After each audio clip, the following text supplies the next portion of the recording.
What's going on, guys? Archer here. Subscribe to NerdView if you haven't already, and Stranger Things Season 3 just dropped on Netflix, so here's a crazy fast recap in case you need a refresher on Season 1 and 2. Season 1 opened with the young D&D loving nerd Will disappearing, after a bannerous occasion with cool child geek friends Mike, Dustin, and Lucas. He was attacked by a shadowy-like creature and remained to be seen for several episodes. The town searches far and wide for the missing Will, and our beloved cast meet a girl called Eleven, who's mysterious, bald, and can barely speak a word of any language. Oh, and did I mention, she has the ability to move objects with her mind. She uses these mysterious gifts to evade corrupt government capture, who have had her contained for her entire life thus far. Next, a second victim. Whilst the search is going on, Nancy Wheeler, Cool Kid Mike's older sister, was at a pool party, and suddenly her friend Barb goes missing, taken by the now named Demogorgon, lost in the other dimension known as the Upside Down. Moving forward, Will is not dead. He is alive in the Upside Down, and attempts to communicate through Christmas tree lights of all things, flashing them like code for his somewhat crazy mother Joyce, played by Winona Ryder, to interpret on a wall with letter encoding. Next, the corrupt, dodgy government agents have tracked down Elle.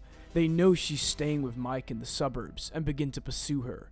Elle flips an agent's van with her mind, allowing her and her friends to escape to Hawkins Middle School. At the school, the kids, along with a weird science teacher, build a contraption for Elle to amplify her powers in order to rescue Will from the Upside Down. Elle manages to find Will alive, but not unharmed, and Barb is nowhere to be found. The government catches this activity at the school and attacks as Elle defends the group, but a Demogorgon is unleashed, and the group fail to inflict any serious damage. But the powerful Elle disintegrates it with her mind, but it was too much, and she disappears, presumed dead. Everyone's devastated, and Elle is nowhere to be seen. Season 1 ends. Season 2 opens a year later. Everyone's somewhat back to normal, but Will is traumatized, having hallucinations of these terrifying demon-like creatures lurking over the entire town from the Upside Down. Introducing two new characters, the douchebag asshole brother Billy, and younger cool kid Rebel Max. Moving on, the pumpkin plague is afoot. Chief of Police Hopper thinks it's farmer rivalry causing sabotage during Halloween, but it turns out the dodgy Hawkins Labs government co-conspirators are to blame. Next, we find out Elle is alive, bursting back into reality in the school, back from the Upside Down. She hangs around in the woods, and eventually Chief Hopper sets her up in a secluded shack of a log cabin, where she can lay low from the authorities. In other news, Will is sketching giant ominous creatures obsessively, and Joyce is rather crazed and confused, as usual. Hopper discovers a secret monster tunnel below the pumpkins, and is immediately knocked out, and then later rescued by Joyce and her boyfriend nerd Bob. Will, now in lashes in pain as he's possessed by the monster, which summons its quadruped lizard demon dogs to attack the hospital he's being treated in.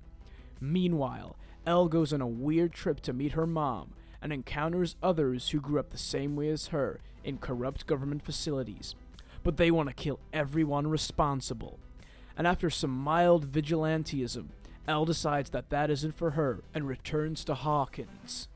Back at the hospital, adult nerd Bob manages to clear a path for Joyce, Hopper, and Will to escape. But in doing so, Bob suffers a gruesome fate: death by demon dogs. Joyce and the others decide to hit Will with a red-hot fireplace poker, which magically sends the monster flying out of his body. Meanwhile, Elle and Chief Hopper explore Dawkins Labs to find a giant glowing gate to the Upside Down, which Elle closes in badass bloody nose fashion, while Hopper provides cover fire as more demon dogs attack.